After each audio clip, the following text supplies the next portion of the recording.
le secteur de l'énergie est un secteur capital dans le développement économique d'un pays. Aujourd'hui, le thème qui a été choisi, particulièrement pour cette fête du 1er mai, c'est les enjeux du défi de la réforme institutionnelle. Qui entend réforme institutionnelle, cela veut dire que Senelec va bientôt connaître une autre phase. Certainement, ça sera la phase qui va tendre vers la privatisation de cette boîte.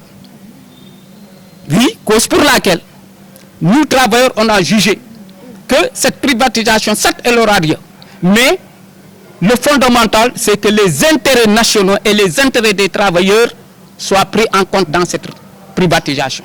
Cause pour laquelle on a senti la nécessité de se mobiliser pour attirer l'attention de nos directions générales. Le dire, écoutez, vous avez en face de vous des partenaires qui ne vont pas se laisser faire. Qui ne vont pas se laisser faire, ça ne veut pas dire qu'on est en conflit, mais que nos positions aussi soient prises en compte. Que aussi notre défense des intérêts de la nation soit prise en compte. Voilà la raison pour laquelle, fondamentale, qu'on a voulu attirer l'attention des dirigeants actuels de Senelec.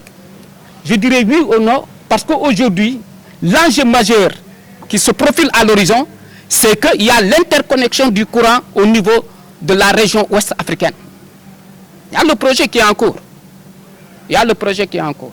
Une privatisation, oui, quand elle prendra en compte les intérêts nationaux et les intérêts des travailleurs. Mais une privatisation qui ne prendra pas en compte les intérêts nationaux et les intérêts des travailleurs, nous ne sommes pas pour cette privatisation.